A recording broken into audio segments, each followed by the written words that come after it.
No, I took mushrooms back in February for the first time ever. You know?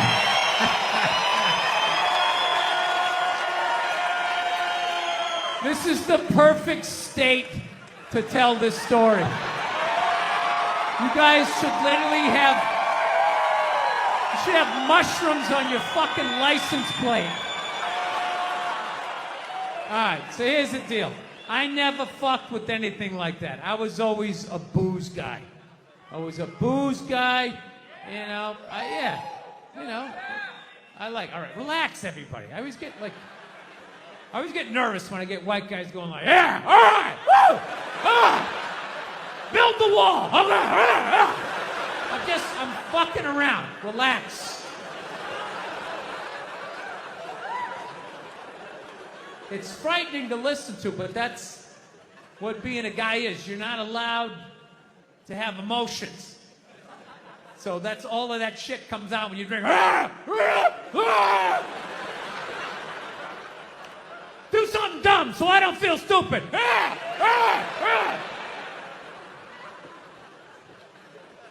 So, yeah, I was always like a booze guy, so like I never fucked with like psychedelics or whatever. So I figured, it was just one of those deals. I was out in the desert, man, and I was like, all right, I got somebody watching my kids, everything's fine. I'm in my 50s. If I gotta do it now or I'm never gonna do it, right? So this person, who may or may not have been my opening act tonight, goes, all right, man.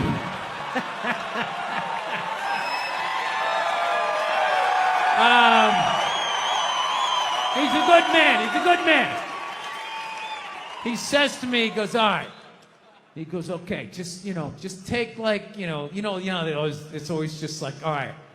So, like, how fucked up do you want to get, all right?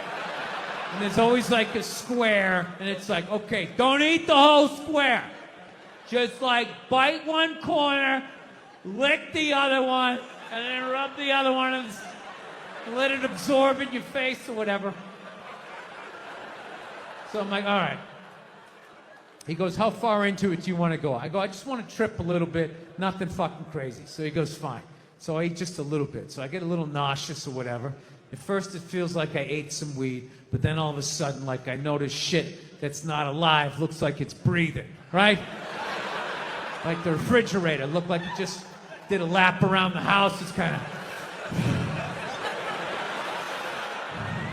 Nothing threatening, It's just like, it needed it, TV started getting bigger. It's looking like it's gonna fall on me, all right? And I was doing fine. I was fine. I was like, I know that TV's not getting bigger. And if it is, I don't give a shit. Go ahead. Spill that pixelation all over me.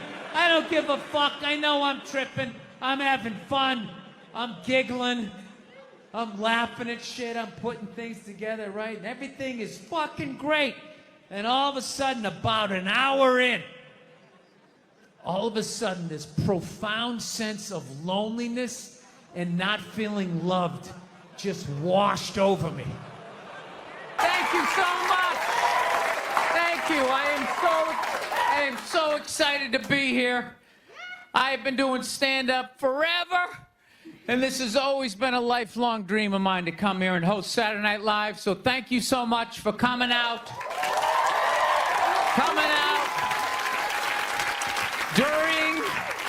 During these difficult times, you guys all look like surgeons with your masks on. Makes me feel comfortable that you're wearing masks. I like people who wear masks. That's good. You're listening to the eggheads, the people we all cheated off of in high school, right? Keep listening to them. And then if you don't wear a mask, that doesn't bug me either, right? Take out your grandparents. Take out your weak cousin with the asthma. I don't care. It's your decision. There's too many people. It's a dream come true. If you're that dumb and you want to kill your own family members, by all means do it. Stops you from reproducing. It's literally a dream come true. And speaking of dreams come true, did you see Rick Moranis got sucker punched on the Upper West Side? New York is back, baby! New York is back! Yes! We lost our edge there for a minute. City started looking like a giant Bed Bath & Beyond, and then bam! Old Ricky took one in the chops. It had to happen. That's what happens when you stick an M&M store in Times Square. All right? The universe has to balance itself. Get the peep shows back in Times Square. Old people can walk safely 40 blocks away. I don't know. I'll probably get canceled for doing that joke, you know? How stupid is that cancel thing? They're literally running out of people to cancel. They're going after dead people now. They're trying to cancel John Wayne. It's like, yeah, dude, God did that 40 years ago. They're all up in arms. They're like, did you hear what he said in that interview in Playboy in 1970? Can you believe that? It's like, yeah. He was born in 1907. That's what these people sounded like. You never talked to your grandparents and brought up the wrong subject, and all of a sudden it went off the rails. Like, oh, Grandma. Just keep making the cookies. Yeah, you don't bring up race or religion with your grandparents. You keep it simple. Anyway, I don't know. I guess my grandparents are older. I don't know. Plowing ahead. Plowing ahead. Let's talk white women here, shall we? Let's talk white women. White women, you're amazing your accomplishments over the last few years. I got to tell you, the way white women somehow hijacked the woke movement, generals around the world should be analyzing this.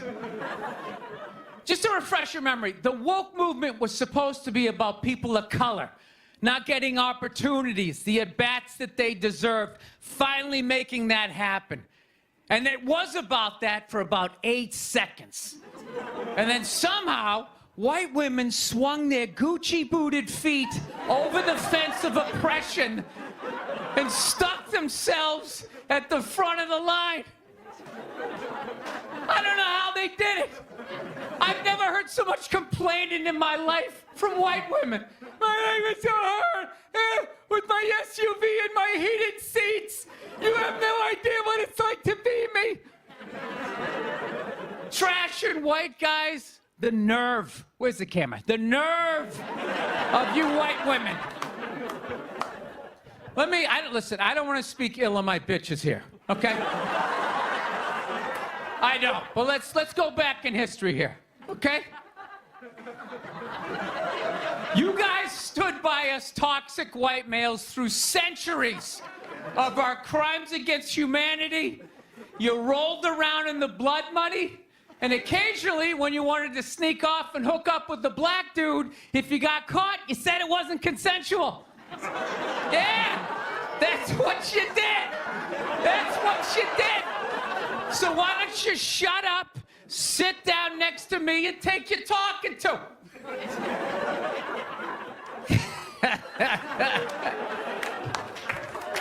Thank you. So, I haven't been in New York for about a year. You know, I was here last year. I was shooting a movie. Had a great time with Judd Apatow, Pete Davidson, and all the guys. Yeah, had a great time. And I hadn't been here in like 13 years, and I immediately noticed how extra crowded the city was. And I was getting all claustrophobic. I'm like, what's going on? How much of people not using safe sex and making all these babies, you know? So I finally walked up to this old New York door guy, and I was just like, dude, what's going on? What's with all these people here? And he was just like, oh, no, don't worry. He goes, it's June. He goes, it's Pride Month. And I'm like, what's that? You know, I'm 52. I never heard of it, right? Didn't have that when I was a kid. He goes, oh, it's Gay Pride Month. And I was just like, oh. Dude, you know when you're just like stuck in the Matrix and you just can't, everything's just pressed up, you can't see anything, and then somebody gives you that little nugget of information that just pulls it back? It's like, why is it so crowded? It's Gay Pride Month. Ah, tank tops. 0% body fat. 2 guys kissing. Rainbow flags. Ah! I didn't know that. That's what I learned. The month of June is Gay Pride Month. That's a little long, don't you think? For a group of people that were never enslaved.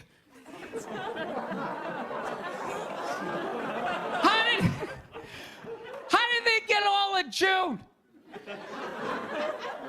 Dude, black people were actually enslaved. They get February. They get 28 days of overcast weather. Sun goes down at 4 in the afternoon. Everybody's shivering. Nobody wants to go on the parade. Look, yeah. How about you hook them up with July? These are equator people. Give them the sun for 31 days. There's gay black people, they could celebrate from June 1st, June 31st, 61 days of celebrating. All right, that's all my time. We got a great show for you guys, everybody. Jack White is here. It's gonna be amazing. Please stick around. We'll be right back. Think about the kinds of people that take a cruise. These aren't forward thinkers. These aren't seekers. They're not pivotal to our survival. You ever hear somebody coming back from a cruise? It's one of the worst stories you're ever gonna hear. Because they don't do shit. They don't want to travel to another country, interact with the new culture, try to figure out the train system or the money. All they want to do is just sit on a fucking boat. Just drinking, that's all they want to do. All right? Worst story you'll ever hear. Hey, how was your cruise? Oh, it was great. I was fucking laying there. There was a DJ over here on the 1 and the 2 wooka wooka thing, right? And then they had this chocolate fountain. It was like a fountain, but it was chocolate.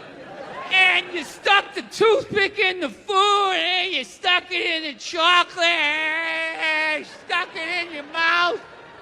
And then you'd be like, I want another drink. And they bring it all, you drink it, it dribbles down, and it gathers in your navel, and you punch yourself, you get in your mouth. And every day around noon, we'd line up for lunch. What's for lunch? We don't know. We don't make decisions. Whatever they give us. All right, thank you. Thank you very much. How are you? Please be seated. Good evening. Thank you. Welcome. Welcome to this lovely theater here in downtown Montreal. It's unbelievable. Can't understand you. Female voice does not travel well. I don't know what it is. Up close or in a whisper can make your dick hard, but beyond 10 feet, it just sounds like a couple of birds fighting over a French fry or something, you know?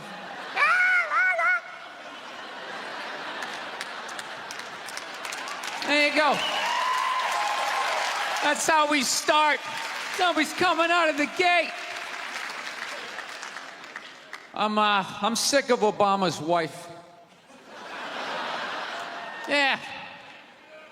Just running her. This isn't some Democrat, Republican shit. This is just in general. Just running her yap. It's just like, shut up. You know? You weren't elected. You know, your husband isn't running a lemonade stand. He's running the country. No, generally speaking, first ladies, they've been out of line for a good 25, 30 years. They think for some reason that their husband has the job, that now they should be chiming in like they know some shit. You know? Dude, if you had a leak at your house and you called the plumber, and the plumber comes in and he starts fixing it, what would you do if 5 seconds later his wife, who isn't a plumber, comes walking in? Well, I think we should route it over here. It's like, shut up! Just because you're fucking the plumber doesn't mean you understand plumbing. Okay? Now, this is all like my fears, because they're trying to tell us down south there that they're starting to gear up for Hillary Clinton to be running for president, saying I think that would be a good thing. Yeah, people clapping. What is that based on? Based on what? I don't get how she became a senator. That's shocking to you? She went from never holding political office to immediately being a senator. Why? Because she was fucking the president? Should Tom Brady's wife be the next quarterback of the Rams? Does he have some sort of magical powers? Like, you suck at sports? I couldn't throw it all, and then he fucked me, and I just picked up this ball, and I was just lacing it in there. It was incredible.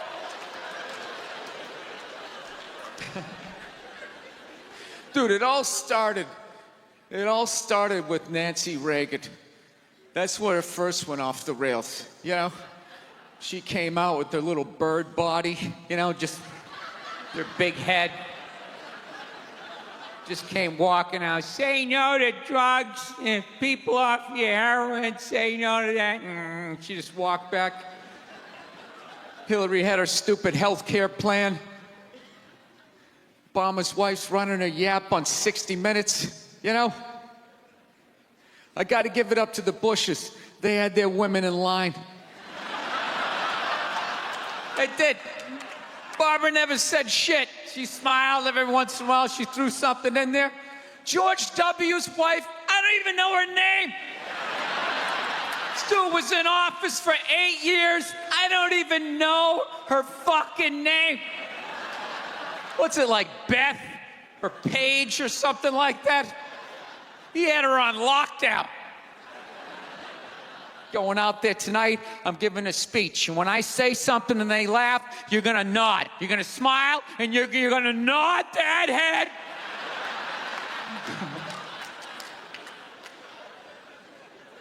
Is this how it's gonna be? Really? Do you think like me saying this is somehow gonna affect? She's still gonna win. Listen, let me ask you this question. Do you think that a woman being president is gonna affect anything? Do you? Oh, do you? What are they gonna do? What are they gonna do? What the fuck is she gonna do? Do you know what the president makes? The president makes $400,000 a year. That's it. He's supposed to keep bankers in line that get like $100 million bonuses. I'll tell you, if you really want, nothing's gonna change, okay? Black, white, dick, or clam. It doesn't make a bit of difference. Nothing is gonna change until somebody's got the balls to start a group, go over the wall of one of these gated communities, and you start slitting some throats. And not just random throats, the right throats. You gotta climb up a tree, be up there with your scope, knowing that in 11 fucking minutes your life is gonna end, right? And take out many of those people as you can. Yeah. Other than that, it's just gonna be a pair of tits saying the same shit to you. I'm staying in a hotel, everybody.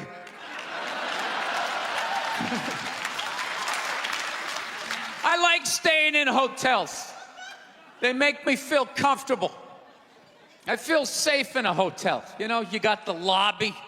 There's always somebody down there in case an axe murderer comes in. That's the first person that's gonna get killed.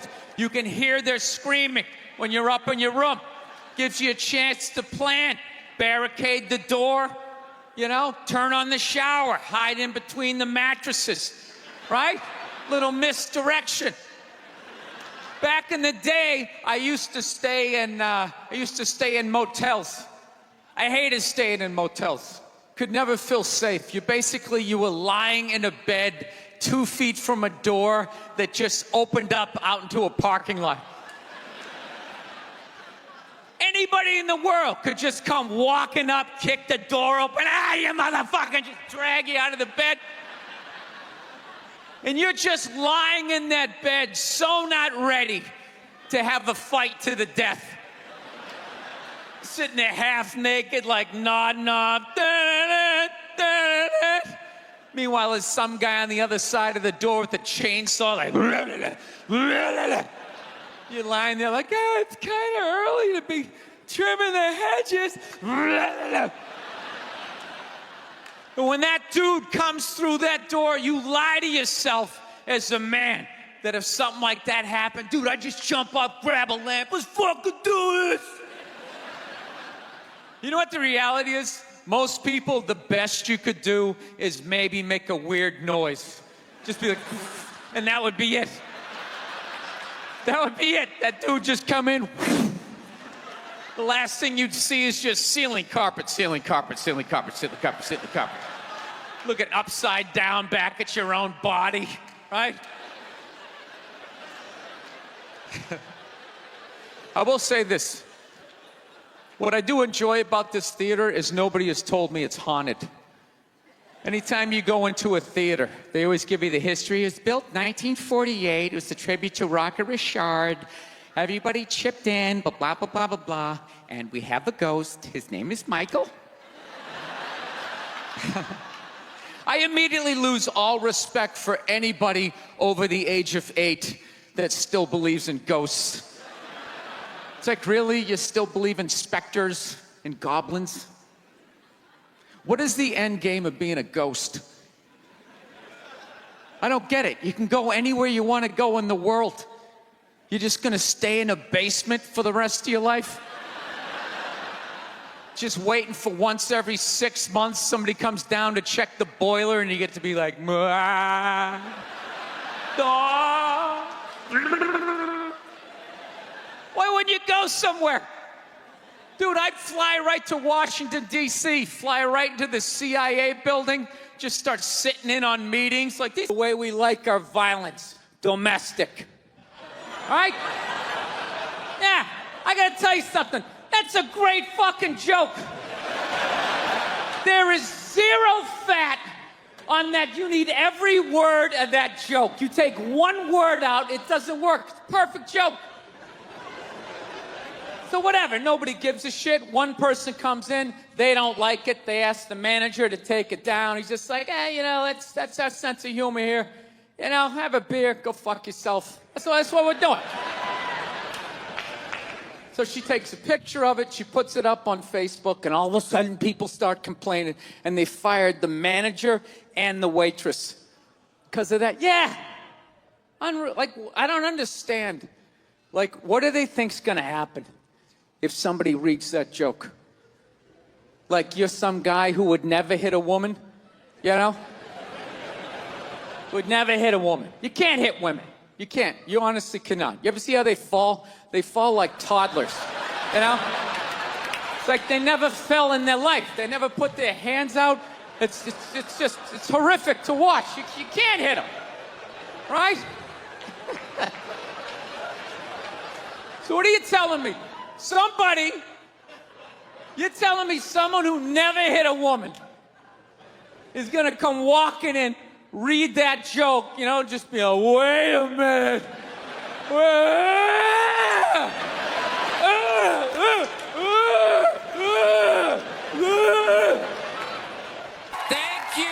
Thank you very much. How are you? How's it going? Yes, nice to be here on such a fun week. I know. I don't want to hear it. I don't watch politics. So, we're going to keep it light. All right? Here we go. All right. Well, I just got over the flu, which is fantastic. You know what I mean? Had it last month. Whenever you have the flu, or COVID, you always lay in bed and you try to figure out who gave it to you. You know, just going through this Rolodex of people that coughed on you, sniffled near you, walked by an Asian or something. You tried to fight it. You like, they say on the internet, that's where all the disease comes from. I know who gave it to me. I sat next to a shoeless cowboy on an airplane. Guy had no socks or shoes on the whole flight. The whole flight, I'm sitting there looking at his dirty Jesus feet. And all I'm thinking is the next pandemic is growing in the bottom of his feet. And all I'm going to be is the next, patient number 2, whatever the next disease is, So I'll tell you what kills me is I looked at the guy and all I'm thinking is, you know what? God made that guy. And he keeps making that guy. Like one mouth-breathing moron after another. Yet we still go to church on Sunday, and what do? We praise him. When is the constructive criticism coming? Like, dude, when's the last time you made a Gandhi? Somebody empathetic, So my problem is I didn't get the flu shot, I'm old school. I kind of still do the vaccine thing, I know some people like it, some people don't, I don't know. It's a weird thing, though. If you get it, what do? You side with the evil pharmaceutical companies.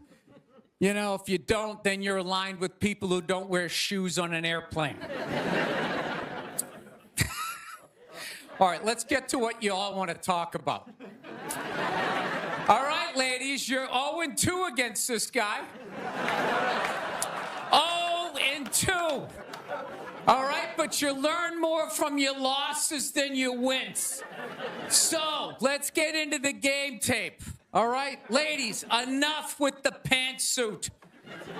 Okay, it's not working.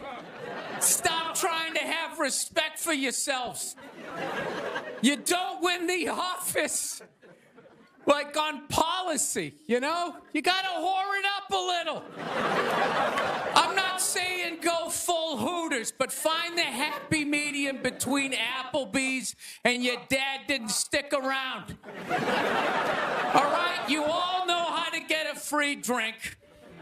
Okay? And I know a lot of ugly women, feminists, don't want to hear this message. But just tease him a little bit. Make a farmer feel like he's got a shot. Swing a state over a little bit. I'll be honest with you, I am so psyched that this stupid election is finally over. Took forever. Yeah. Everybody knew who they were voting for 4 years ago. And then they just drag you through a year and a half of this stuff. Who was sitting there watching the debate, still not decided? Two of the most polar opposite people ever. It's all right, let's see. What does the orange bigot have to say? How about the real estate agent that speaks through her nose? Oh, there's a point. This is so difficult. It's like they overlap. I just can't make up my mind.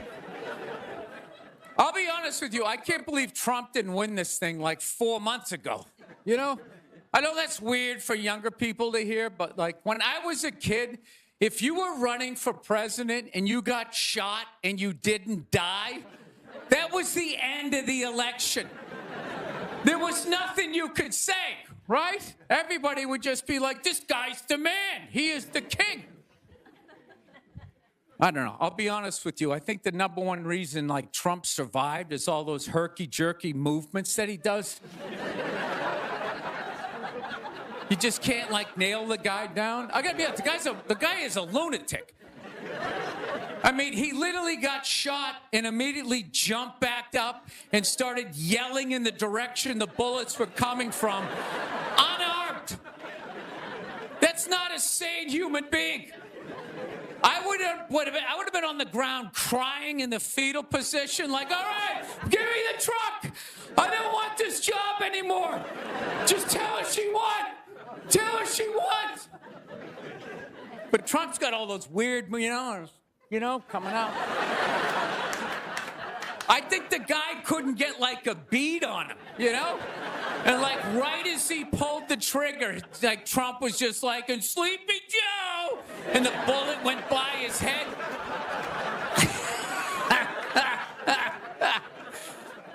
My favorite part of the campaign, though, was when Trump went to McDonald's.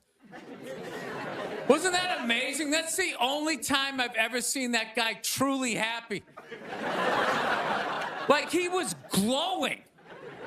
When he got behind the counter, it was like he was behind stage at like Springsteen or something. He's like, oh my God, this is like where they make the French fries. And he was sticking a couple of extra in one. He goes, hey, whoever gets this one's gonna be excited. It's like, oh my God, was that empathy of the people, Donald? It's like when the Grinch came down the hill, bringing the toys back, and his heart got a little bigger. All right, we'll end on something nice here. I fell asleep the other night. You ever fall asleep like watching TV? You like leave it on, you know, and you wake up at 3 in the morning, and whatever you're watching makes you feel like you're still dreaming. Yeah, I woke up at 3 in the morning. I swear to God, Shaquille O'Neal was selling me printer ink. Standing there 7 feet tall. Hi, I'm Shaquille O'Neal. Are you paying too much money for your printer ink? Every day, people come up to me and they say, I'm paying too much money for my printer. He's holding a printer. It's like the size of a cell phone. People come up to me. I'm paying too much money. And I'm like, well, I have the solution. Dude, is there no end to that guy's credibility? I thought when he was selling Buicks, that was the end of it. It's laying in that little car, the mid-sized Buick Century. This is the most comfortable car I have ever been in. He's got one foot out one window, the other foot out the other. If I was regular size, this is the car I would buy. It blows my mind. Doesn't he even have like $1 billion at this point? It's like, why are you still working? Take a weekend off, you 9-foot whore. Give somebody else a chance. All right, that's it. We got a great show. Stick around. McGee will be here. We'll see you in a minute. Thank you, thank you. Do you know why so many Caucasians need facelifts? Because we don't know about lotion. See that? Only half of you laughed. That should have been everybody. Yeah, but a lot of you were sitting there like, well, what about lotion? What is this lotion you speak of, and what is the magic therein? I'm not judging you. Not judging anybody. I didn't know anything about lotion. Never used it the first 33 years of my life. Never used it. Till one night I was going out with this black girl, right? She was getting ready, and she was just putting that shit on everywhere. Just slathering it on. I thought she had like a rash or something. I'm like, what do we got, like poison ivy? What's going on with you? She goes, no, I'm just making sure I'm not ashy. I said, ashy? She goes, dry skin. I went, wow. I guess I freaked her out a little bit because I was like, wow. She's like, well, white people get ashy too. I was like, yeah, you know, I don't think we do. Yeah, I've been alive for 33 years. No one has ever said, hey, Bill, you look a little ashy.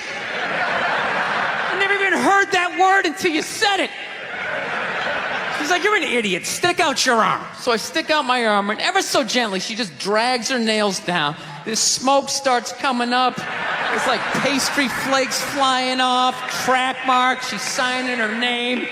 She's like, you see that? She goes, that's ashy. You're ashy? Freaked me out. I'm like, holy shit, I'm ashy. I didn't know anything about it. All I knew was that I always got itchy in the winter. Couldn't figure it out. Always got itchy in the winter. What the fuck do I get itchy? I thought it meant the bath towel was dirty. That's what I thought. And I would change it out and put a fresh one. Now I'm gonna be okay. Take a shower, dry off, fucking itching again. God damn it, I hate the winter. See that? That's why you gotta hang out with everybody. Yeah. There's too much information in the world, and every group of people misses a little bit. White people totally missed the lotion seminar at some point in history. I don't know if it's because we can't see it. You know? Black people get ashy. It looks like they leaned up against a chalkboard or something. You know? They can see it. They miss it. Their friends help them out. Like, look at your ashy motherfucking elbow. What is wrong with you? Right? Life can pass you by. It happens. You know, you just keep living and living and living. You know what it is? I think you got like 25, 30 years to absorb as much as you can. And then that's it. That's all you know. Because right around then, you get married. And it's over. Right? You have a couple of kids. You're sucked in the bubble. You don't have time to pay attention to what's going on in the world. You're just stuck with these kids. It's shitting all over the place. Don't be a serial killer. Don't touch that. You're just stuck in that. You have 3, 4 kids. That is a 25-year sentence. Trying to get them all through college. And society just keeps fucking going. You get the last one through college. You step back out of the bubble. Just... You don't know what happened. You're not even paying attention. You go back to your old record collection. Right?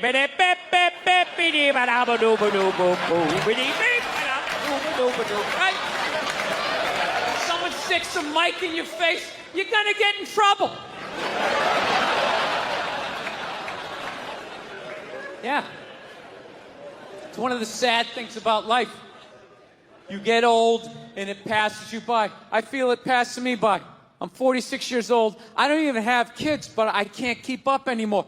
Like, I had a college kid coming up, and I was like, man, I gotta figure out what these kids are into, man. I was 24 when a senior was born. I gotta figure out what these dudes are into. So I guess they were into this DJ music or some shit. So I'm like, all right, I'll watch some of this. You know? So I have like a reference or two. I don't want to be that old comic coming to the gig being like, what's up with this Monica Lewinsky? Is this crazy? I mean, this Y2K. I mean, is my stylist going to work? I don't know. So I put this shit on. Dude, I lasted 90 seconds. 90 seconds. I was open-minded. All right, put it on. 90 seconds later, I'm like this old man. This isn't music. Now, when I was a kid, you dressed like a woman and you sung about the devil. Now that was music. One time she was watching this show. It was like a poor excuse for The View. And they started talking about domestic violence, right? For the 9 millionth time this year, they're talking about domestic violence. Just in case, you didn't get the memo, Evidently, just some people didn't get it. It's not okay to slam your wife's head into the cupboard drawers because she didn't dry the can opener off properly, It's gonna fucking rust, right? How do you not know not to do that shit? Do they really have to keep talking about it? It's like wife beaters watching. Oh, fuck! Ah! Now I get it. Upset daisy, sweetheart. Here we go. There you go. Oh. So at the end of the hour, they come to the logical conclusion. They're like, there is no reason to hit a woman. There is no reason to hit a woman. And I was just like, really? I could give you like 17 right off the top of my head. You could wake me from a drunken stupor. I could still give you like 9. Dude, there's plenty of reasons to hit a woman. You just don't do it. But to sit there and suggest that there's no reason. Dude, the level of ego behind that statement. What are you, levitating above the rest of us? You're never annoying? Women, how many times have you thought about slapping your fucking guy in the head this week? There you go. Every day. You didn't do it, right? Oh, dude, it drives me nuts. There's no reason. There's no reason. Really? No reason? How about this? You marry a girl, you fall in love, you buy her a house. You go to work every day, paying off the house. You come home one day, she's banging the next door neighbor, hands you divorce papers. You got to move out, sleep on a futon, and still pay for that house that she's going to stay in. No reason. I'm not saying you should do it, but there's plenty of fucking reasons in that arc of a story. No, that's the thing. Really is. That's the thing. I hate that saying there's no reason. Obviously, I'm not saying to hit a woman, you know. But saying there's no reason, I think that's crazy. When you say there's no reason, that kills any sort of examination as to how two people ended up at that place. If you say there's no reason, whew, you cut out the build-up, you're just left with the act. How are you going to solve it if you don't figure it out? Look how awkward it is in here right now. I said you shouldn't hit a woman. I'm just saying, how come you can't ask questions? You can only ask questions about what the guy did. You can never ask about the woman. Why is that? Why is that? What is that? What does answer him right mean? What does that mean? Are you the idiot who got up halfway through the special during the bit and you're like walking around like I'm not fucking taping a special here? What's wrong with you? What's wrong with you? Fucking had to ignore all of that and now you're gonna like yell out? And not only that, yell something that makes no fucking sense whatsoever? Answer him! Answer him! Every fucking special I do, there's always one. Always right down the fucking middle. Talking about hitting women, sweetheart. And I think you just added another reason. Jesus fucking Christ. You love this. I'm not even in a relationship with her, and she's fucking nagging me.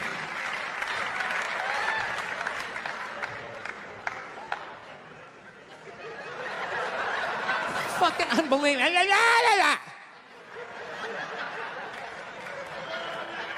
Look, I understand hitting a woman's a bad thing, okay? Well, how come you can't fucking ask questions? I just don't understand. Like, if I get bit by a rattlesnake, wouldn't you guys have some questions?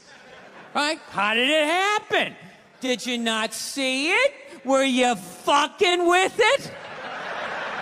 How did this snake get so mad it almost killed you?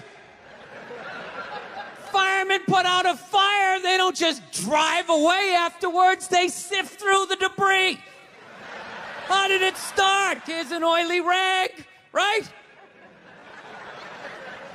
Look, I realize I'm coming off pretty ignorant right about now. I realize that. Let me extend an olive branch then, okay? I realize that there's some animal guys out there, okay? Horrible guys, you know, have a rough day at the factory, come home, tuna casserole, and just start swinging. All right? I'm not trying to say that those people don't exist. I realize they exist. They should be buried underneath the prison, okay? So if I can admit that, ladies, can you at least admit that every ass kicking doesn't just fall out of the fucking sky? Really? Even hockey has 2 minutes for instigating, right? They understand that some back and forth happened before that shit, you know?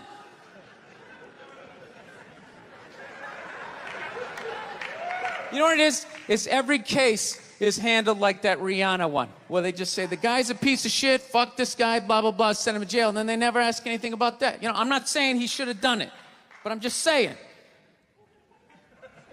Just saying, dude, in your heart of hearts, what do you think was going down before that happened? You think she was just sitting there going, oh my God, Baskin Robbins, you want to get some ice cream? And he fucking,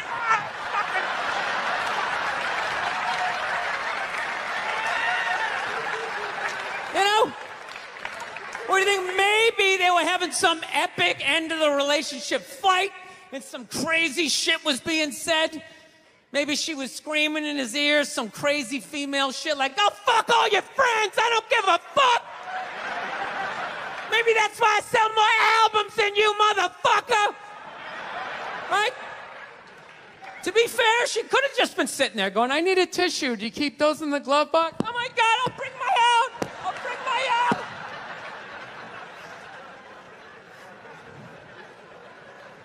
Now, fuck that, because you know what it is? They never address how women argue, which I think is a core of a lot of that shit.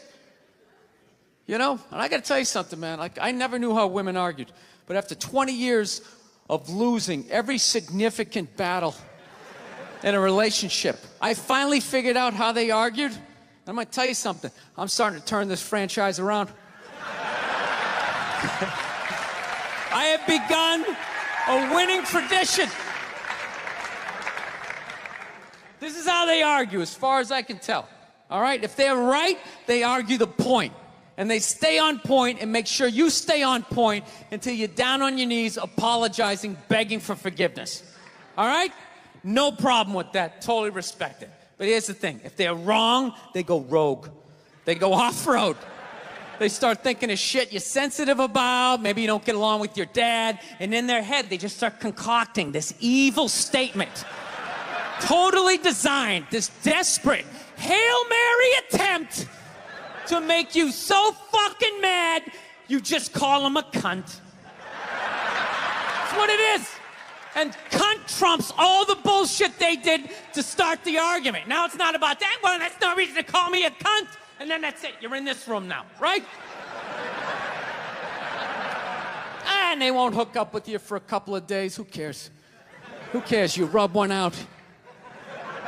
Rub one out like a man. It's the champagne of victory.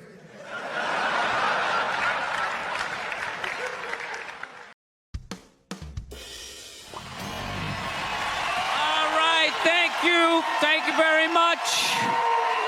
How are you? Please be seated. Good evening. Thank you. Welcome. Welcome to this lovely theater here in downtown Montreal. It's unbelievable. Can't understand you. Female voice does not travel well. I don't know what it is. Up close or in a whisper can make your dick hard, but beyond 10 feet, it just sounds like a couple of birds fighting over a French fry or something, you know?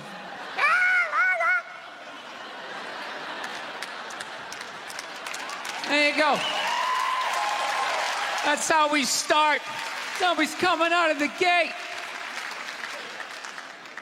I'm sick of Obama's wife. Yeah. Just running her. This isn't some Democrat, Republican shit. This is just in general. Just running her yap. It's just like, shut up. You know? You weren't elected. You know, your husband isn't running a lemonade stand. He's South, man. I had a real weird experience last time I came down here. I was in Nashville, right? Sort of an awkward social situation, right? I'm sitting at this bar. There's this white dude sitting like 2 stools away. I don't know him. He doesn't know me. And that Terrell Owens story was in like sports news. So I try to make conversation. I'm like, man, look at this guy. This guy just signed a $40 million contract. He's already bitching, man. How much money do you need to make? And the dude looks at me, he's like, you know what I say? And then he looked over his shoulder, which I now know is the telltale sign that the N-word is coming, and it's coming hard. Oh yeah, it's not gonna be pronounced with the A, it's gonna be with the R, and he hit the R, he like stuck the landing. It was like a dismount, Klan members high-fiving in the background, like doing the wave. Just out of nowhere. So now, immediately, I'm looking over my shoulder like, dude, what the hell are you doing? You know what I mean?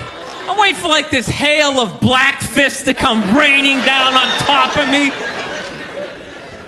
I hate when people do stuff like that. That dude made me part of like a potential ass kicking that I had nothing to do with. You don't do shit like that. He just had that word, hot potato, just threw it in my lap. Trying to pass it down to the next white dude. I hate when people do that, man. You know, it's like, dude, feel me out first. Ask some questions. Do you like to fish? Have you ever fucked your sister, right? I start rattling off answers, then you go old school. You give me a pamphlet, you tell me about your militia. Don't just dive into it. That dude was one of the angriest people I ever met. I should have known that word was coming, because he was just watching Terrell, right? And anytime I would bring up, look at man, that guy's talking trash, he would just like flip out. He won't shut up! You know, those people get like so mad they're not even looking at you. Their eyes are up. You just shut up and play the game! You know what's funny? I don't even like Terrell, but now I love the guy. Because every time I see him talking trash, I know this idiot in Nashville is just losing his mind, like kicking over his kitchen TV. Shut the fuck up!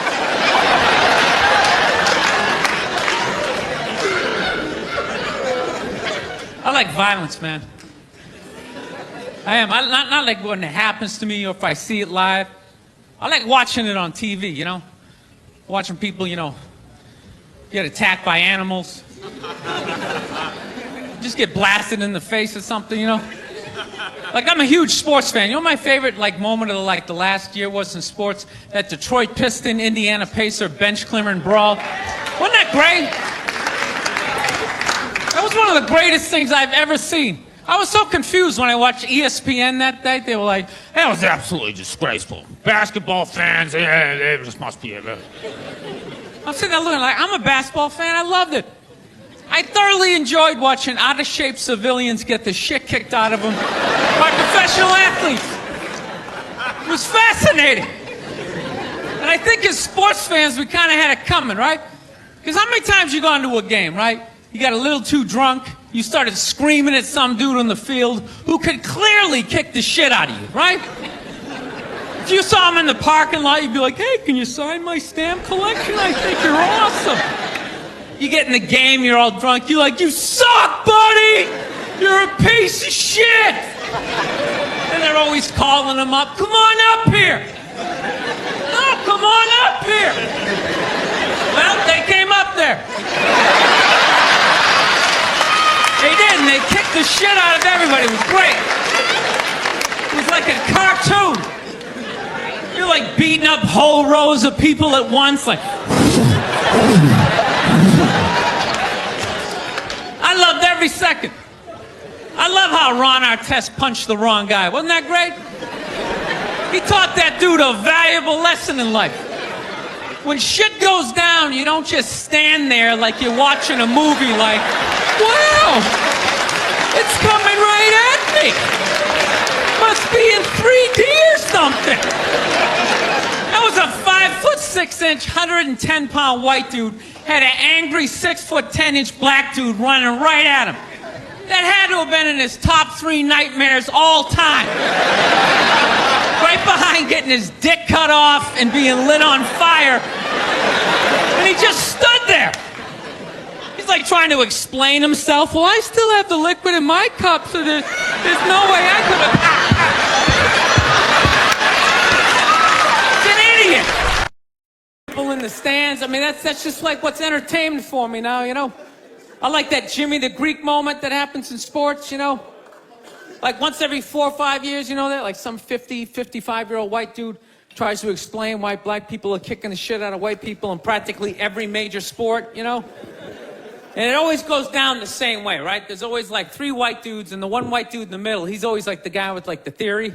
You know, he's always, you know, it seems these African-American athletes, they seem to have this quick twitch muscle fiber. You know, there's a slow twitch, and there's this quick twitch. And the second the dude says that, like the other 2 white dudes start like sliding out of frame, like, okay, this guy's getting fired, and I'm not going to be part of this highlight. Nice knowing you, Ned. Keep that seat warm, right? And the dude in the middle, he's just like hell-bent on getting fired. You know, he starts like bringing up slavery. And evidently they were breeding the strongest man with the strongest woman and that quick twitch. And literally 20 minutes later, that dude's on TV, he's like fired, right? He's crying, his family's standing there, he's got like a box of shit from his desk with like an Emmy sticking out. He's like, I don't know what I said. I was just talking about the quick twitch and the slow twitch, and I wasn't just trying to make a point. No, I love that. I love seeing people mess up their careers like that. It's just funny to me. Plus, I gotta admit, as a white dude, on some level, I have to believe in that theory, because it's like, are white dudes that bad at basketball? I can't even watch the NBA anymore, man. It's like every highlight, the white dude's like that, the black dude has like his nuts in his face. Fucking blah! I'm just sitting at home like, for the love of God, tackle the guy. Jesus Christ, get out of the way. Do you ever get tired of those two nuts flying over your head? You know you're gonna be on SportsCenter. Just get out of the way. Dude, I'm telling you, there's got to be something to that theory. I saw this show one time on runaway slaves. It was one of the most amazing programs I've ever seen in my life. Dude, when you ran away as a slave, you just didn't run to the end of the driveway and be like, fuck that job. Just start walking down the street. Dude, you had to like run through whole states. There's dogs chasing you, you're hurdling shit, you're swimming. Those were the first fucking triathletes. And there was nobody helping them out. There was no dude on the side of the road like, come on, man, 2 more states, you're in Ohio. Suck it up, you're looking good, looking good. Yeah, dude, you were on your own. Is it any wonder? 250, 300 years of that shit, and then I'm gonna D you up in gym class? It ain't happening. I come from hundreds of years of alcoholics. I got like half a liver, you know what I mean? It's just...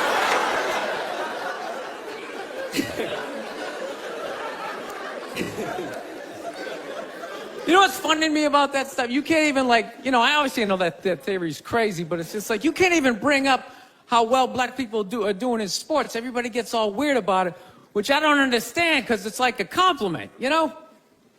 Like, feel how weird it is right now. You know, I just brought that shit up all of a sudden. I'm saying something good, right? I saw a coach get in trouble for that shit. Like, his team was like 0-6 or something. They just couldn't win, and every week the press was just getting on him more and more and more, right? And the dude, he was just like flustered, and he had like a moment of honesty. They were like, why can't you guys win a game? He's like, oh, you know, I don't know, the offense isn't getting it done, you know, defense, you know, too slow, and it just run out. Tell me, we gotta get some more black guys in this team, because I'm telling you, it's just not. And immediately, everybody's like, what? Everyone started freaking out like they had no idea what this dude was talking about. It's like, are you watching SportsCenter? Or do you see the Olympics? Like, I love the 100-meter dash, right? There's always like 9 black dudes and that one token white guy in like lane 8. And I'm just sitting there going, come on, man, one time. Just one time, just win the bronze, just do what you gotta do. And the white dude always stays with him till like the first turn, then he like fucking blows out his hammy. Those other 8 black dudes are like, where's that white dude the next Olympics? He's like up in the broadcast booth, his career's over. He's like a commentator. Yeah, it's gonna be a great race. Still can't feel my fucking toes, but I'm telling you. No, I don't get it. It's like a compliment. We're saying you're fast. That's a good thing, right? People start all freaking out. Oh, you're acting like that's all we can do. You're saying we can't be scientists. No, we're not. All we're saying is if there was a race to the microscopes, you fuckers would win. We're just saying that you're fast. You get there first. Your lab coat would be flapping in the wind. I get there like 3 minutes later, all cramped up. Are you looking at bacteria? No, you go first. You just go first. Jesus Christ. That was a Volvo. The guy ran by a Volvo in street shoes. I've never seen that before in my life. No, I get into those arguments all the time. All the time. Friends of mine will be like, well, how come anytime a black athlete does something, they say it's an athletic move? Anytime a white athlete does it, they say it's an intelligent move. And it's like, well, fair enough, man. It just depends on what you're doing. You know what I mean? It's like, you know, if you read a defense, white or black, that's an intelligent move, right? But if you take off from the foul line, jump over 9 other dudes, and throw the shit down, those other 9 guys aren't standing there like, fuck, why didn't I think of that shit? Here I am dribbling around, guys. I think that's some superhero shit. She had like a cape flapping in the wind with a big S on your chest.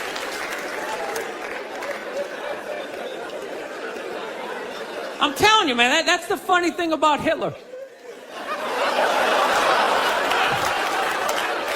Just let me finish. Let me work my way through this idea. No, that's my favorite sports clip is that Jesse Owens shit. I just love it because their whole angle was fucked up. He made Hitler leave in like the 3rd quarter, right? He's putting down his number 1 finger, just fucking walking out of the stadium. Jesus Christ. Their whole thing was like, we are going to create a superior race. It's like, dude, I think we accidentally already did that. Now we send a select group of people to the gym every day for a couple hundred years. It's paying dividends. They're fucking dunking on us every day. Dude, how quiet was that limo ride home with Hitler? You know what I'm saying? You know he was talking crazy shit when they were on the way there. They were all amped up. We are going to dominate, Sieg Heil, just going off. That whole ride home, they're just sitting there all quiet. You're sitting next to an even angrier than usual Adolf Hitler, trying to make some sort of small talk, like, it is one nice day, isn't it? You know, nice food. We realized that, I don't know, we always fight about the television, so I'm like, well, what about documentaries? Why don't we just tape something we both like? We both love documentaries. They're fun, right? You watch them, you learn something, you repeat it at a party, people think you read. So I tape, you know, first one I tape is on Elvis Presley. So I sit down and I'm watching this documentary as a white dude, which is what I am. I'm looking out my white head, watching this white shit. It's coming back into my white eyes, getting whiter by the fucking second. Right? Now my wife, on the other hand, she's black, right? So she starts watching this shit as a black person, right? And she's seeing all the racism, obviously, that I'm seeing, but she was catching all this subtle shit that I was too white to see, but I knew I was missing it, because I just kept hearing her huffing and puffing, just sitting next to me being like, and I'm just sitting there like, okay, somebody did something. I don't know what just happened, but I don't think that was good.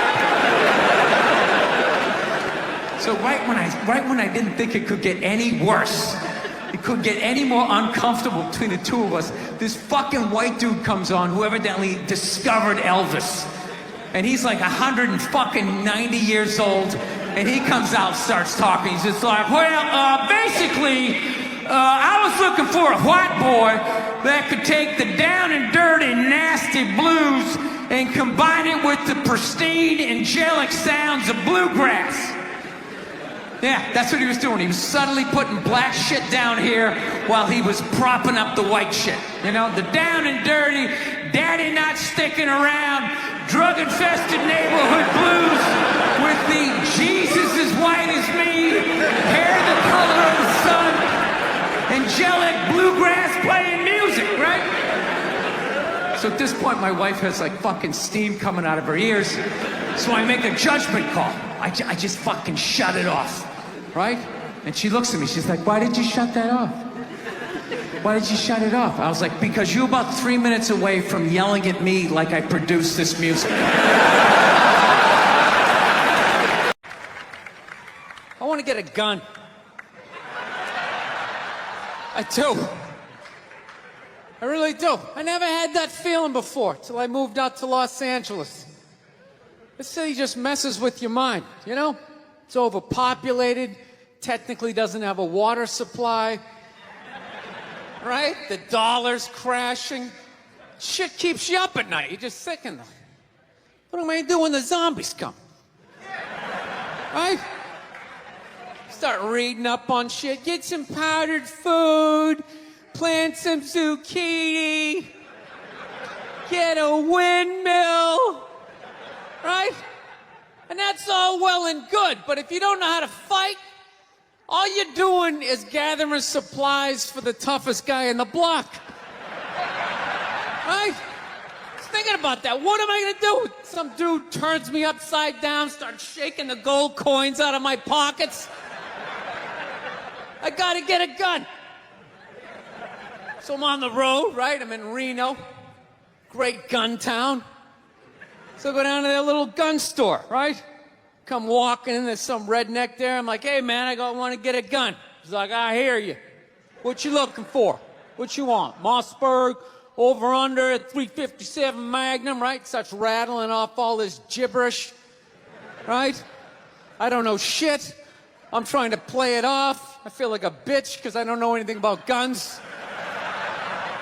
So I was like, what do I do here? Hell, I'm going to go with honesty. I go, look, dude, I don't know anything about guns. They terrify me, but I'm worried about the zombies. All right? Dude's just like, you need a shotgun. You need a shotgun, man. It's got a good spread.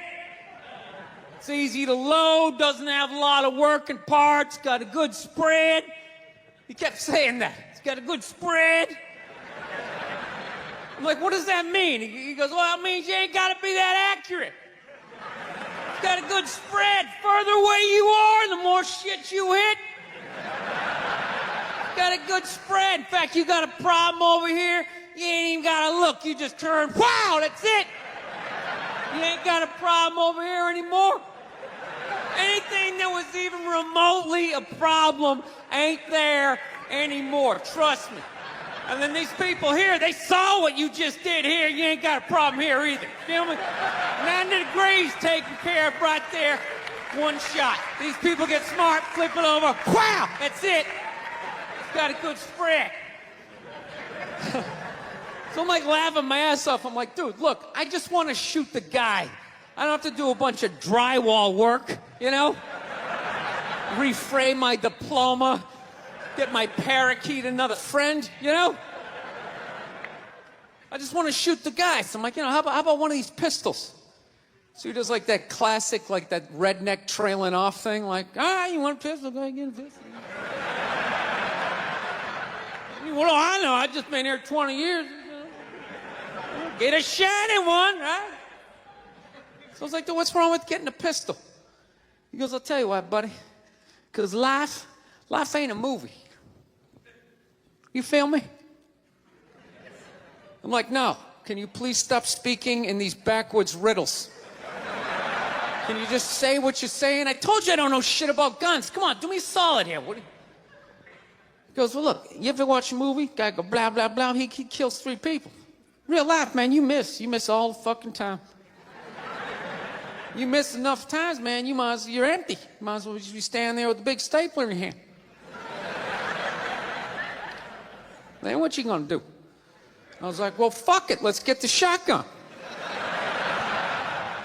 So he's all ready to box the thing up, and then I'm like, wait a minute. I live with my girl, I can't just show up with a shotgun.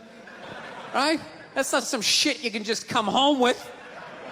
If I found this stool on the side of the road, I can come home with this. Look at it. We can refinish it. We can carve our initials in it. We can have a good time, right? They just show up with a shotgun. Hey, I got it for us, right? One barrel for you, one for me? No. So she kiboshes the whole thing. Till the other night, somebody broke into our car sitting in the driveway. Starts fucking with her head, right? So she starts reading up on guns, you know? She's reading too much, because now she wants to get one, but she's just like, well, I heard you got to keep the bullets in the safe, keep the stock in the garage. And then what? Then what? I run around the house and assemble it? There's some dudes chasing me with an axe? You know, are you even thinking this thing through, sweetheart? running around. Where's the scope? It's in the living room. He's in the living room. No, we're getting this thing. I want that fucking thing loaded right on the bedroom wall, right there. I'll put that thing on my jam sleeves, just like that. There's no other point. That's funny though when you talk about getting a gun, you know. People like they either totally for it or completely against it. You know, they either go nuts and start screaming, right? Or they start throwing out those stats. Yeah, actually, you increase your chances of getting shot by 80% the second you get a gun in the house. Really? What, because I'm going to load it and shower with it? Like,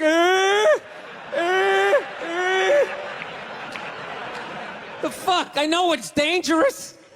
You get a pool in your backyard, you immediately increase your odds of drowning in your backyard, right? You couldn't do that before, now you step on a rake, in you go.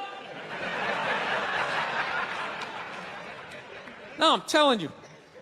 I don't buy in any of that shit.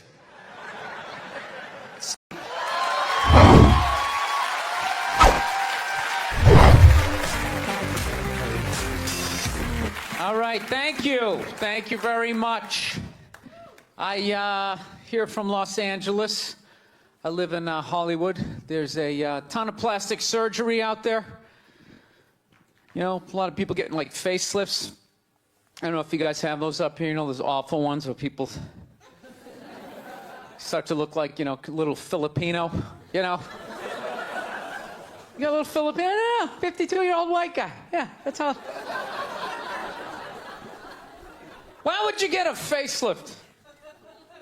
Can't you look at other facelifts and realize they haven't worked all the bugs out yet?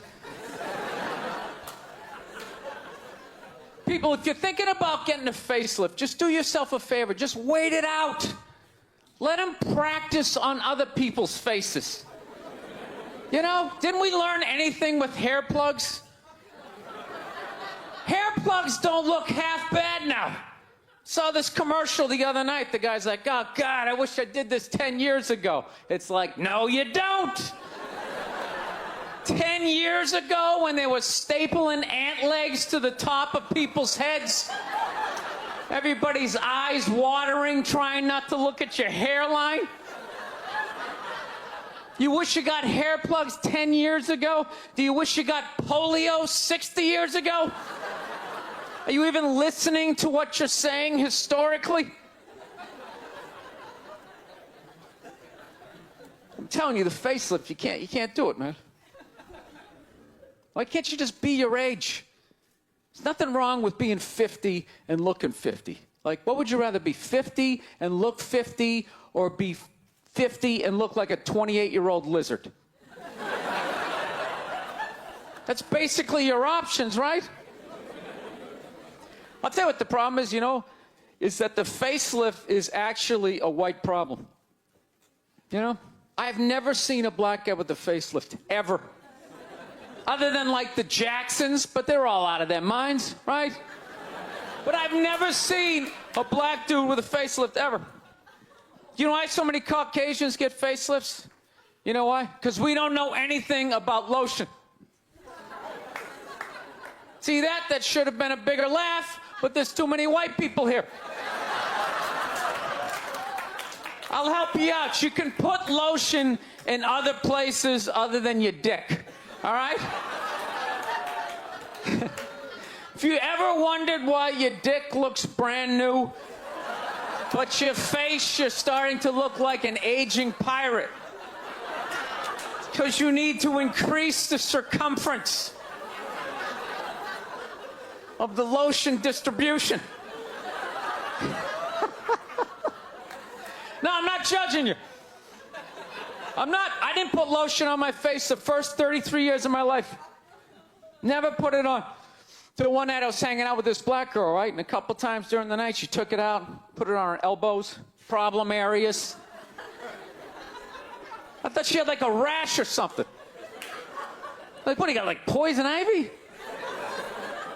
She goes, no, you get like a little ashy. I went, ashy? She goes, dry skin. I went, oh. I guess that kind of offended her. It's like, oh. She's like, well, white people get ashy too. I was like, yeah, you know, I don't think we do. I've been alive for 33 years. No one has ever said, hey, Bill, you're looking a little ashy. I never even heard that word until you said it. She's like, you're an idiot. Stick out your arm. So I stick out my arm. She just goes, it's like pastry flakes flying off. Track marks. She's like, you see that? That's ashy. What's up? All right. Thought I just got itchy in the winter. See, that's why you gotta hang out with everybody. Right there.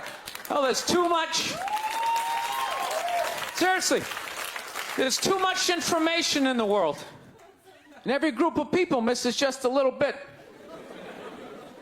Like white people totally missed the lotion seminar.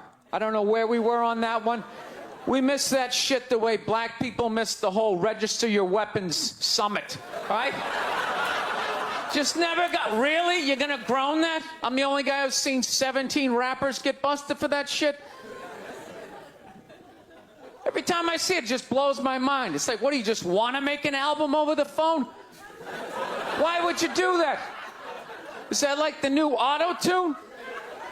No, it breaks my heart. Every time I see it, I just think, God, if he just had one white friend. One white friend in his entourage. The dude would have been standing there all dried out, itching like, dude, is that thing registered? Dude, you serious? That's like 3 to 5 mandatory. Get that the fuck out of there. So, thank you.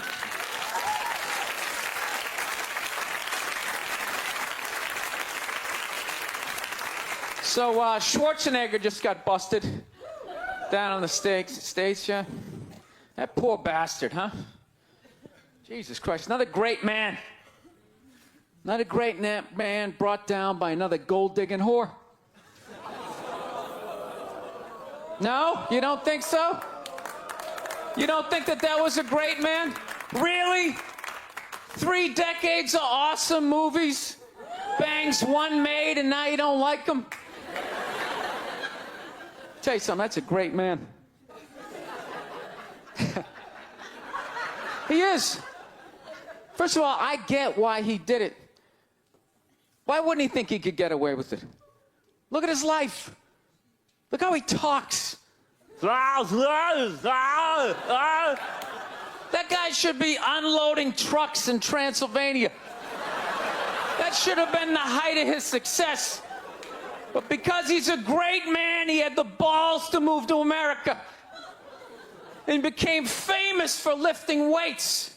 I lift weights, no one gives a shit. He stands there, people can't get enough of it. That should have been the height of his success. He says, fuck that, I'm gonna be an actor, despite the fact no one can understand me. Becomes one of the biggest actors of all time. That should have been his height. He says, fuck that, I'm marrying a Kennedy. Bam! He does it. Cherry on top, he becomes governor of a state he can't even pronounce. Why wouldn't this guy think he could bang his maid in his own goddamn bed and not get away with it? This guy has been in the zone for 4 decades. Give me the rock, I'm feeling it. I had a hit movie with a midget. This is a layup. I don't even need a condom. You guys are great. Thank you very much. Thank you. All those feminists are full of shit, because I'm going to tell you right now, someday, there's going to be the first woman president. All right? Which means you don't even know what her fucking platform is, and you automatically cheer. It's got the same genitalia. Fucking, I'm telling you, they're not smart people. Feminists, they're not as smart as they're coming off. I'm telling you. Someday, there's gonna be... By the way, this is gonna be my last show ever, by the time this fucking thing comes out. Someday, there's gonna be the first female president, which means there's gonna be the first male first lady, right? And you wait, you fucking wait. The first time that dude opens his mouth about some political shit, you watch all these feminists throwing me. You shut the fuck up. You shut the fuck up. It is her time now. It is her time. She was elected, not you. Go pick out some plates, bitch. You are the first lady.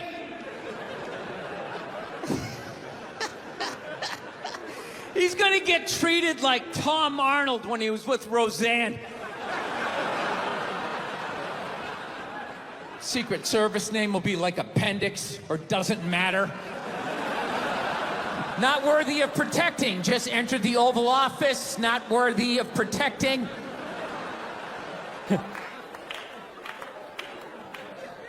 Actually, I got a couple friends of African persuasion. And I gotta get rid of them, man. I gotta admit to you. I'm finding I'm spending too much money on clothes hanging out with them. Because I gotta, like, fucking try to keep up with their wardrobe. It's like every time they go out, they got all brand new shit on. All brand new shit. So when I show up with my white version of brand new, which is, you know, I basically, I ironed the shit, right? I ironed it, right? It's new. They just start trashing me. I can't keep up with them, man. They got like fucking 58 pairs of sneakers. Ever notice that shit? Like every color fucking Timberland? And I don't give a shit what fucked up color their shirt is. They got a pair of shoes to match it and a hat. It's like a rule or something. They're the worst. Even when you wear some new shit, there's like some sort of rule that you gotta like space out the amount of time within which like that you wear it. Because God forbid you wear the same shirt within a 10-day period, one of them's gonna notice. All of a sudden just look at you funny like, this motherfucker's got the same shit he had on last Tuesday. And then the whole car's like, oh shit! Then everybody just starts making fun of your fucking clothes. First they do the math, like what was that, 5 days ago? 5 days? This motherfucker got 5 shirts! He got 5 shirts! And they start breaking it down. Yo, his first shirt be saying Monday, next shirt be saying Tuesday. Yo, on the weekend, he ain't be wearing no shirt.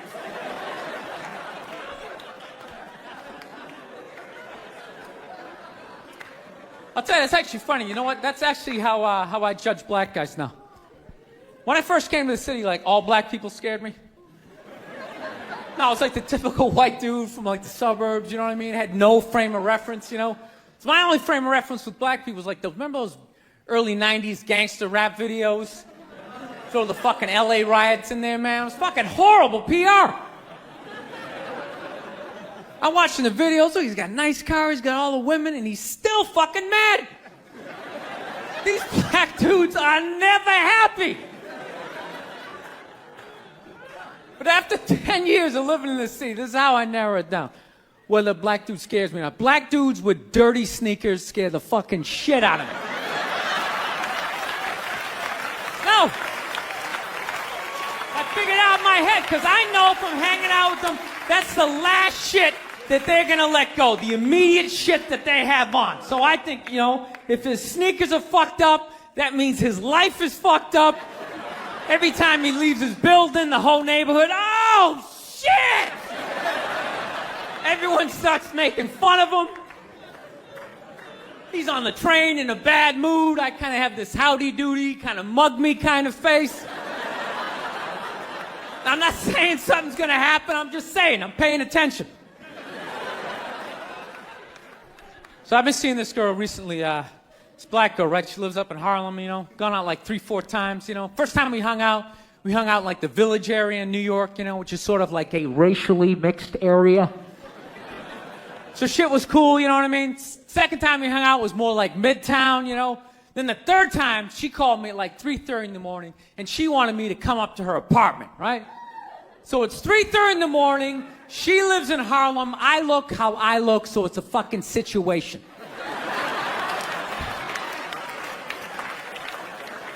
Yeah, because you know the deal, right? Basically, a white dude feels comfortable up to about like 98th, 99th Street. You know what I'm saying? The second the streets start getting into like triple digits, like 100, 101st Street, start getting like a little asthma, like, ah, fuck, it's starting to get a little high up here. You feel that little tightness in your chest? Can you feel that? 106th Street, you're like leaning on shit, like, dude, where'd all the cabs go? How come there's no taxis up here? Dude, what's a bodega? I don't know what that is. Let's get the fuck out of here. So I'm praying to God she's going to tell me to take the subway, get off at like 105th Street, 103rd, you know, which is like the first stop in Harlem where I can still look over my shoulder and see like all the white people like disappearing over the horizon, you know? But she goes, no, man, you want to get on the Uptown 2-3 train, you want to get off at 125th Street. I'm like, God, fuck, 125th Street. Jesus Christ, that's like right in the middle of everything. I'm going to be surrounded on all four sides. I can't fucking do this.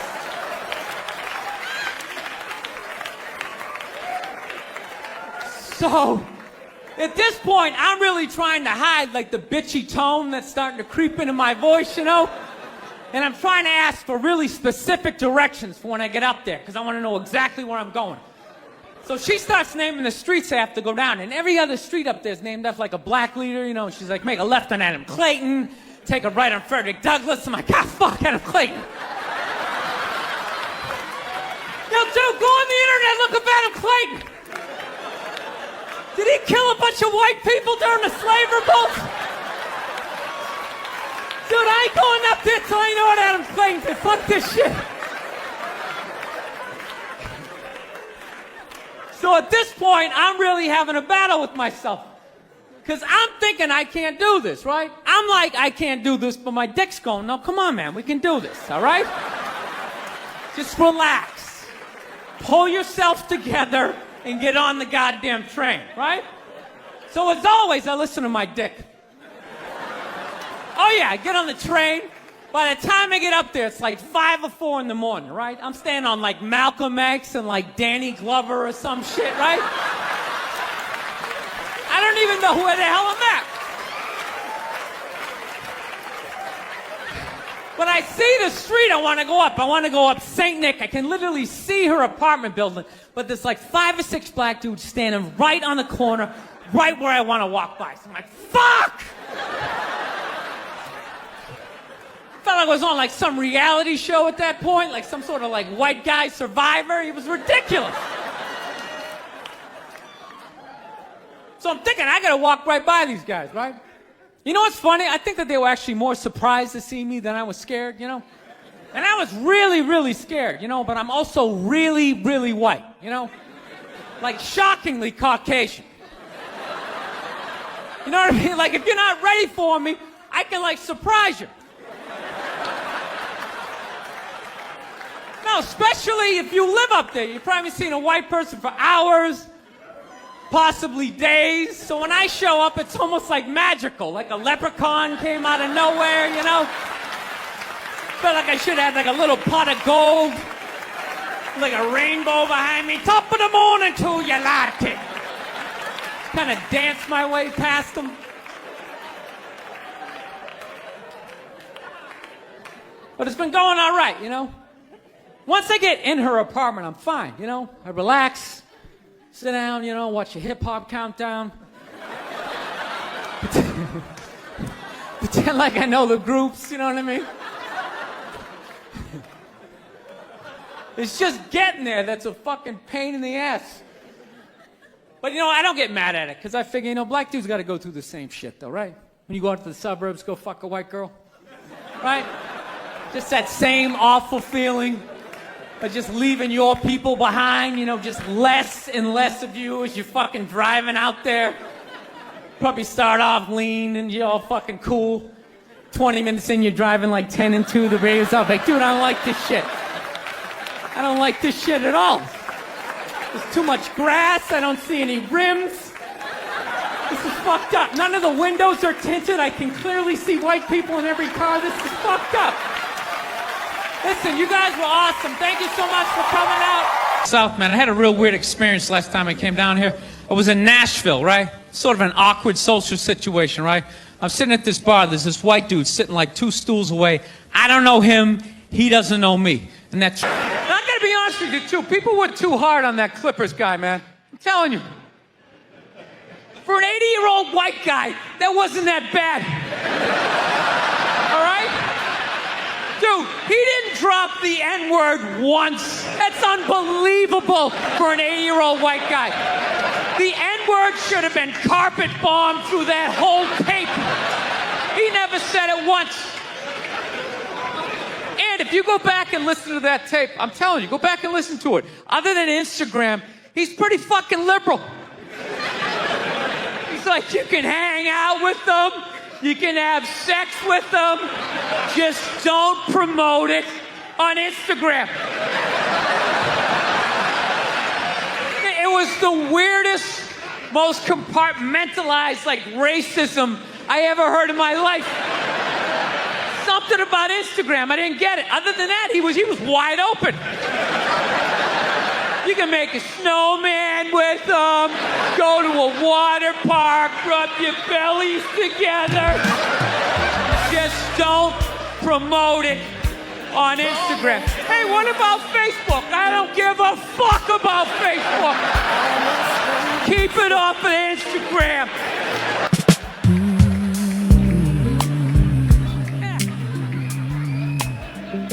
Dude, you understand?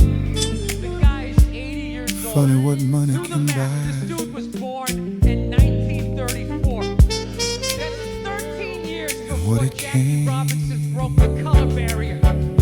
First 12 and a half years of this guy's life. 40 floors above the It city, was fine. glass walls touching the sky. Whitey Willoughby. Every light below is moving, Peter Peckerwood. What a catch. like stars learning how to drive. Cracker. What a great day. Champagne sitting untouched on a table near the window. Reservation book is full, but tonight I eat alone. Built this place from nothing, one long year at a time. Now my name hangs over the entrance in shining gold letters. Still, the elevator ride feels longer at night. Success sounds different when nobody's there to hear it. This room's got every view except the one I need. Every comfort money promised, every luxury indeed. This room's got every view, but somehow I still see the people I miss most looking back at me. Saw an old photo this evening, tucked inside a desk drawer. Kids running through a sprinkler back when weekends meant more. My son lives out in Denver, my daughter calls when she can. Life got busy for all of us, that's how distance began. Nobody planned for silence, nobody chooses that road. Sometimes it arrives slowly without being noticed. This room's got every view except the one I need. Every comfort money promised, every luxury indeed. This room's got every view, but somehow I still see the people I miss most. Looking back at me.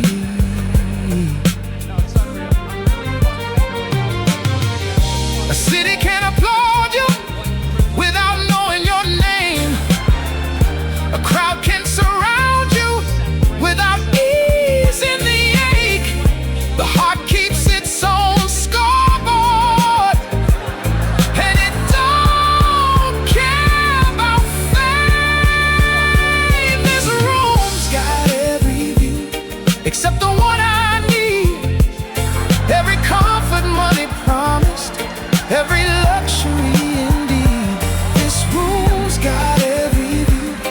but somehow I still see the people I miss most.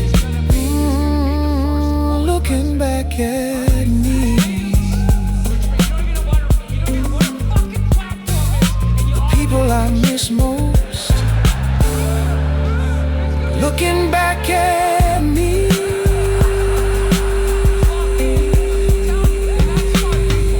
City lights stretching forever. Midnight fading into dawn. One more beautiful view. One more quiet room.